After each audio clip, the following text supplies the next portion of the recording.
Opa! É os parceiros game, a gente está no primeiro episódio do canal.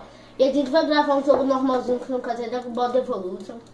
Que nesse jogo tem todos os personagens do Dragon Ball Z, todos mesmo. Eu ia dizer que vai dar umas jogadinhas só pra mostrar assim como a gente é nos games. Eu vou ir com o Freeza e você quer ir com o Kenjaku. Ah, velho, não, Goku. Nossa, velho. Não, vai com o Bardock. Ah, não, velho. Ah, tá bom, vai. Bardock. Vai. Vem quanto? Ele tem transformação, tu sabe, né? Vem. Dá toma, não é, filha? Dá toma. Eu quero ficar grandão. Ah, não, né, velho? Aí é AP. Não, AP nada, velho. Não tem AP Vou não. transformar. Toma essa, ó. É. Eu ainda tô no último modo aí. Vou batalhar. Hein? Quero, vem. Nossa, velho.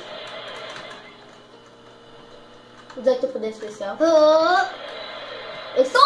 Sabia que esse poderzinho de Freeza dá pra dar o empate? Vem. Aí, ó, esse poderzinho de Freeza Vai. dá pra dar. Vem. Mas só que o poder não é nada forte. Ó, velho, eu tô usando meu rainho fraquinho. Eu não consigo, velho. Não vem. Ah, velho, Tá na hora de usar minha transformação mega. Tá perdido. Vem. Dance para mim. Peraí, para que dá pra fazer. Ah, não. Nossa. Dance para mim, Bardock. Dance. Ele tem mais algum modo, velho? Nossa, sei lá. Não, velho. Vai? Vem pra cima. Tá bom. Ah, não, velho.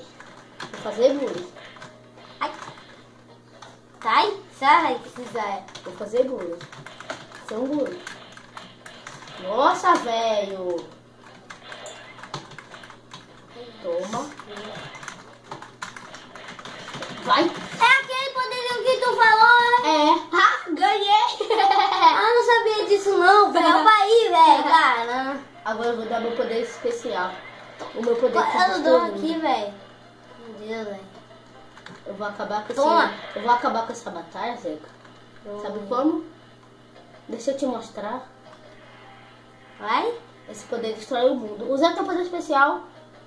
Não. É, usa aí, Vai velho, logo, pra dar um velho. impacto. É com esse poder que eu fiz a destruir o mundo. O quê? Não, eu acho que ele só dá o ataque no normal. Toma. Eu vou perder, não vou Eu perder. vou ganhar. Ó, Zeca, eu vou te humilhar. Vou vencer de tu só no Taijutsu, ó. Ó, que lindo. Peraí. Ah, não, velho, tu tá vencendo. Não, Agora que foi Você agora? não vai ficar assim. Você não vai ficar assim. Toma isso. Toma. E vai. Só mais um pouco. Só mais um pouco. Já sei como eu vou te derrotar. Carrega. Quando carregar tudo, você vai ver. Qual é aquele poderzinho? Vai usar teu poder especial. Vou usar meu poderzinho. Qual? Camango. Só toma. Ah, não, é. Não, velho. É o Meu Freeza. Deus, velho. Só mais uma batalha e acaba. Vamos lá. Rapaz. Agora, velho, uma batalha de Gokus. Eu vou ser Goku GT. Velho. Sério. É sério, porque Goku GT é muito legal. Foi acabar. Vem. Vamos lá. Cadê Goku GT, velho? Aqui, Goku GT. E o teu? Galera, a gente não tem muito tempo, então a gente vai continuar essa batalha no próximo vídeo. Não se inscreve de se inscrever e tchau! Valeu!